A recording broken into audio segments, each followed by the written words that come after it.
रणदीप हुड्डा बॉलीवुड के उन एक्टर्स में से एक है जिन्होंने फिल्मी बैकग्राउंड से न होते हुए भी बॉलीवुड में एक अलग ही मुकाम हासिल किया है। रोहतक हरियाणा से निकला एक देसी लड़का जिसकी बॉलीवुड में जान न पहचान, फिर भी सिर्फ अपनी काबिलियत के दम पर बॉलीवुड से लेकर हॉलीवुड तक में झंडे गाड़ डाले। रणदीप हुड्डा को आपने सरबजीत से लेकर एक्सट्रैक्शन तक कई जबरदस्त मूवीज में देखा होगा। जीरो से शुरुआत करके हीरो बनने तक की उनकी जर्नी बेहद ही अमेजिंग रही है।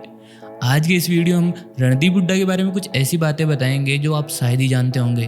तो आप सभी से रिक्वेस्ट है कि वीडियो को एंड तक जरूर देखें और वीडियो शुरू करने से पहले अगर आप चैनल पर नए हैं तो चैनल को सब्सक्राइब कर लीजिए और ये बेल आइकन दबाना ना भूलें ताकि नए आने वाले वीडियोस आपको सबसे पहले मिले। मुझे रुलाओ मत। छोड़े भी तू, रोवे भी तू, कुछ तो मेरी खातिर छोड़ दे। नंबर 1, रणदीप स्कूल के टाइम से ही एक्टिंग किया करते थे, लेकिन उन्हें कोई खास इंटरेस्ट था नहीं एक्टिंग में। वो सिर्फ इसलिए एक्टिंग और दूसरी एक्टिविटीज़ में पार्टिसिपेट किया करते थे ताकि क्लास में बैठकर पढ़ाई करने से बच सके। लेकिन जब वो 6th क्लास में थे तो उनकी बड़ी बहन स्कूल के प्ले में हिस्सा ले रही थी, जिसमें उन्हें बेस्ट एक्ट्रेस का अवार्ड मिला। रणदीप का कहना था कि उसकी एक्टिंग कुछ खास नहीं थी, फिर भी उन्हें अवार्ड मिल गया। उन्हें लगा कि ये सब तो मैं भी कर सकता हूँ। नंबर 2, रणदीप के पिता एक सर्जन थे और वो अक्सर देश से बाहर रहा करते थे। रणदीप का बचपन औरों से थोड़ा अलग था। पेरेंट्स मिडिल ईस्ट में रहा करते थे, इस कारण वो अपनी दादी के साथ रहते थे। दादी भी सख्त थी। 6 साल की ही उम्र में वो अकेले फ्लाइट से ट्रेवल करते थे और कई बार भारत आते थे। एक इंटरव्यू में रणदीप ने कहा कि इसी वजह से वो बाद तक भी दोस्तों से उनके माँ बाप की मौजूदगी में मिलना पसंद नहीं करते थे।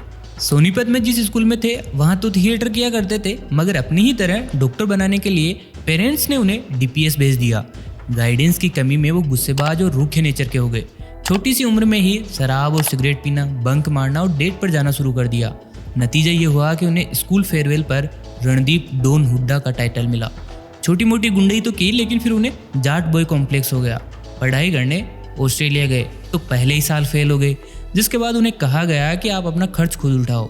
उन्होंने अपने खर्च चलाने के लिए कारें साफ करने, वेटर, बर्तन धोने से लेकर टैक्सी चलाने तक का काम किया। वो ऑस्ट्रेलिया 6 साल रहे। उनका मानना है कि असली एक्टिंग की क्लास उनकी टैक्सी चलाने से ही शुरू हुई, जहां अलग अलग लोगों से अलग अलग माहौल में मिलना, बात करना उन्हें बहुत कुछ सिखाता था। इसीलिए उन्होंने नायडा में अप्लाई किया। हमारे यहाँ जैसे FTII फेमस है, वैसे ही ये इंस्टीट्यूट भी काफ़ी फेमस है। वहाँ 3 टेस्ट होते हैं। रणदीप हुड्डा का वहाँ 3000 लोगों की लिस्ट में से टॉप 30 में सिलेक्शन हो गया था, लेकिन अंतिम टेस्ट में उन्हें कहा गया कि आप अगले साल आना, और शायद वो अगले साल जाते तो उनका सिलेक्शन भी हो जाता। लेकिन रणदीप हुड्डा में भी पूरा जाट एटीट्यूड था, वो कभी दोबारा उस इंस्टीट्यूट में नहीं गए। नंबर 3, रणदीप उसके बाद मुंबई लौटे और यहाँ आकर काम तलाशने लगे। उसी समय मीरा नायर की Oscar nominated film monsoon wedding का ऑडिशन चल रहा था। रणदीप भी ऑडिशन देने पहुंच गए और उनका भी इस फिल्म के लिए सिलेक्शन हो गया। फिल्म बनी और इसने बहुत से अवार्ड जीते। इसी फिल्म की स्क्रीनिंग वेनिस फिल्म फेस्टिवल में हो रही थी, जहां फिल्म की टीम के साथ रणदीप हुड्डा भी बैठे थे। तभी उनके पास एक अमेरिकन फिल्म डिस्ट्रीब्यूटर पहुंचा और उसने रणदीप से कहा कि you are the only one who was not acting. ये बात रणदीप के दिल पर लग गई और उन्होंने फैसला किया कि वो पहले एक्टिंग सीखेंगे, इसके बाद ही कोई फिल्म साइन करेंगे। मानसून वेडिंग के बाद उन्हें बहुत से ऑफर मिले, लेकिन उन्होंने थिएटर ज्वाइन किया और नसीरुद्दीन शाह के साथ सालों तक काम करके एक्टिंग सीखी। थिएटर की शुरुआत में उन्हें सिर्फ 200 से 250 रुपये मिला करते थे और ज़्यादातर टाइम वो झाड़ू पोछा करने और चाय ही बनाने का काम करते थे। फिर धीरे धीरे उन्हें डायलॉग बोलने और एक्टिंग करने का भी मौका मिलने लगा। नंबर 4, मानसून वेडिंग के बाद उनकी मुलाकात राम गोपाल वर्मा से हुई, जिसमें उन्होंने कहा कि मैं तुम्हें एक अच्छा रोल दूंगा, तुम किसी भी फिल्म के लिए हाँ मत कहना, और पूछा कि तुम कितना कमा लेते हो आजकल। रणदीप ने कहा कि 30 से 35 हज़ार रुपये कमा लेता हूँ, और राम गोपाल वर्मा ने 2 साल तक 30 से 35 हज़ार रुपये रणदीप को हर महीने दिए ताकि वो किसी और फिल्म में काम ना करे। उन्हें रंग दे बसंती मूवी में सिद्धार्थ का रोल भी ऑफर हुआ था, लेकिन उन्होंने इसे करने से मना कर दिया। फाइनली डी नाम की एक फिल्म आई जिसमें लीड रोल रणदीप ने ही किया था। नंबर 5, दोस्तों आपको बता दें कि उन्हें राम गोपाल वर्मा की आग में गब्बर सिंह का रोल भी ऑफर हुआ था, लेकिन उन्होंने इसे करने से यह कहते हुए मना कर दिया कि अगर वो इसे करने की सोचते भी है तो द ग्रेट अमजद खान की तौहीन होगी। फाइनली ये रोल अमिताभ बच्चन ने किया और वो सारी जिंदगी ये कहते रहे कि ये फिल्म करना ही उनके करियर की सबसे बड़ी भूल है।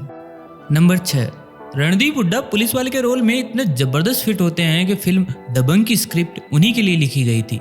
लेकिन जब ये अरबाज खान के पास पहुंची तो उन्होंने डिसाइड किया कि ये फिल्म वो खुद प्रोड्यूस करेंगे और उन्होंने अपने भाई के लिए फिल्म बनाई और सलमान के करियर की सबसे हिट फिल्म रही। उन्होंने कई और फिल्मों में पुलिस वाले का रोल किया। हमें बागी 3 में उनका किरदार सबसे ज़बरदस्त लगा।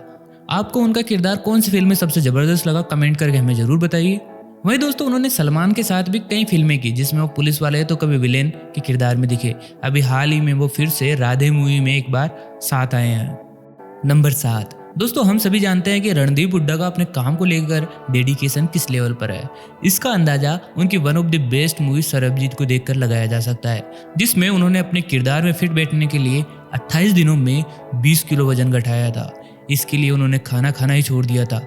वो सिर्फ इसबगोल और ब्लैक कॉफी पिया करते थे। जब उनके ट्रांसफॉर्मेशन की फोटोज लोगों के सामने आई तो हर कोई सन्न रह गया था। और फिल्म में एक्टिंग का तो क्या ही कहना, जिसने भी देखा अपने आंसू नहीं रोक पाया। वही दोस्तों फिल्म के शूट होते होते वो इस कदर कमजोर हो चुके थे कि उन्हें शूट खत्म होने के बाद हॉस्पिटल में भर्ती कराया गया। नंबर 8, वही दोस्तों बात करें बैटल ऑफ सारागढ़ी मूवी की तो ये रणदीप हुड्डा का सबसे एम्बिशियस प्रोजेक्ट था। इस फिल्म के लिए उन्होंने 2 साल तक प्रिपरेशन की, जहां उन्होंने मार्शल आर्ट्स और तलवार चलाने की भी ट्रेनिंग ली। इस फिल्म को अनाउंस कर दिया गया था और इसके प्रेस कॉन्फ्रेंस में रणदीप हुड्डा अपने कैरेक्टर के गेटअप में आए थे। बाद में कुछ इश्यूज की वजह से फिल्म के काम को रोकना पड़ा। इसी बीच धर्मा प्रोडक्शंस ने अक्षय कुमार की केसरी अनाउंस की, जो कि बैटल ऑफ सारागढ़ी की कहानी पर ही बेस्ड थी। रणदीप की ये फिल्म दोबारा कभी शुरू नहीं हो पाई और इस प्रोजेक्ट को बंद कर दिया गया। रणदीप के लिए बेहद ही इमोशनल टाइम रहा होगा, क्योंकि वो इस फिल्म के लिए बेहद ही सीरियसली काम कर रहे थे। उन्होंने खुद कहा था कि इस फिल्म ने एज ए ह्यूमन बीइंग उन्हें बहुत बदल कर रख दिया है और मुझे इस फिल्म से जिंदगी जीने के तरीके के बारे में काफ़ी कुछ सीखने को मिला है। फिल्म के कैंसिल हो जाने के बावजूद वो इसी लुक में रहे क्योंकि उन्हें लगता था कि फिल्म वापस शुरू हो जाएगी। दूसरी वजह यह भी थी कि फिल्म के शुरू होने के बाद उन्होंने ये प्रण लिया था कि अपने बाल तभी कटवाएंगे जब उनकी ये फिल्म रिलीज हो जाएगी। लेकिन फिल्म कभी रिलीज ही नहीं हो पाई और उन्हें हॉलीवुड फिल्म एक्सट्रैक्शन का ऑफर भी मिला। इसी वजह से वे गोल्डन टेम्पल गए, जहां मत्था टेक कर उन्होंने माफी मांगने के बाद अपने बाल कटवाए। नंबर 9, दोस्तों वही बात करें फिल्म एक्सट्रैक्शन की तो इसमें उनका किरदार क्रिस हेम्सवर्थ से टक्कर लेता दिखता है, जिसमें उनका रोल क्रिस जितना ही इम्पोर्टेंट है। लेकिन क्या आपको पता है कि रणदीप को इससे पहले भी कई हॉलीवुड फिल्मों में काम ऑफर हुआ था, लेकिन वे मना कर देते थे क्योंकि जो भी रोल ऑफर हुए थे वो सब के सब स्टीरियोटिपिकल भारत को दिखाते थे, इसलिए वो बाइज्जत मना कर देते थे। लेकिन जब साजू का रोल उन्हें ऑफर हुआ तो उन्हें ये ठीक लगा। उन्होंने अपने काम और जबरदस्त एक्टिंग से हॉलीवुड को भी हिला डाला। वहीं रणदीप भी हॉलीवुड में काम करके हैरान थे क्योंकि क्रिस हेम्सवर्थ सीन से पहले रिहर्सल किया करते थे, यहाँ तक कि फाइटिंग सीन की भी रिहर्सल होती थी। बॉलीवुड में अक्सर ऐसा नहीं होता। एक्शन सीन्स की रिहर्सल तो छोड़िए, असली सीन भी डुप्लीकेट से कराए जाते हैं। नंबर 10, रणदीप जनता की भलाई के लिए भी अपना योगदान देते रहते हैं, चाहे वो जानवरों की सुरक्षा या देखभाल की बात हो, मुंबई में बीच की सफाई हो या सूखे से जूझ रहे महाराष्ट्र के किसी गांव में पानी पहुंचाने की बात हो। वो अक्सर समाज से जुड़े काम करते दिख ही जाएंगे। वो फिल्मों में भी अपने मन मुताबिक काम करते हैं। वो कहते हैं कि फिल्में चाहे कम कर ले, लेकिन मूवी में जो करे उसे देखने में मज़ा आना चाहिए और काम करने से सेटिस्फेक्शन भी मिलना चाहिए। वही दोस्तों इसके अलावा उन्हें घोड़े पालने का शौक है और वो घुड़सवारी करते दिख ही जाएंगे। उन्होंने नेशनल लेवल पर पोलो और घुड़सवारी में कई मेडल जीत रखे हैं। वही दोस्तों रणदीप हुड्डा की एक अच्छी बात यह भी है कि वो अपने स्ट्रगल को कभी बढ़ा चढ़ाकर मीडिया के सामने पेश नहीं करते। वो जैसे हैं वो वैसे बनकर रहते हैं। रणदीप हुड्डा जैसे अच्छे और सच्चे इंसान कभी कभार ही बॉलीवुड में दिखाई देते हैं। दोस्तों आप क्या कहते हैं रणदीप हुड्डा के बारे में? उनकी कौन सी फिल्म आपको सबसे ज़बरदस्त लगती है? कमेंट करके हमें ज़रूर बताइए। अगर आपको ये वीडियो पसंद आया हो तो लाइक और शेयर करना ना भूलें। चैनल को जरूर सब्सक्राइब कर लीजिए ताकि नए आने वाले वीडियोज़ आपको सबसे पहले मिले। दोस्तों जल्दी मिलेंगे नई वीडियो के साथ, तब तक के लिए नमस्कार।